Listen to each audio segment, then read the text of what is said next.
In this video, I'll walk you through diagnosing and fixing a P0299 Turbocharger Underboost Condition on a vehicle.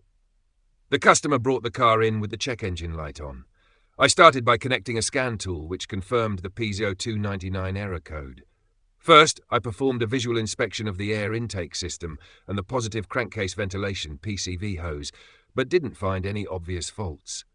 To dig deeper, I used a smoke machine to test the air intake system for leaks. After inducing smoke, I discovered smoke leaking from the positive crankcase ventilation valve, which indicated it was the source of the problem. Upon closer inspection, I found the PCV valve was damaged and needed replacement.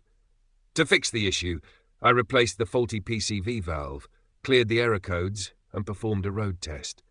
The vehicle ran perfectly. The check engine light stayed off, and no fault codes returned. If you're dealing with the P0299 error code or turbo underboost issues, this video will guide you through diagnosing and fixing the problem. Thanks for watching, and let me know if you have any questions in the comments.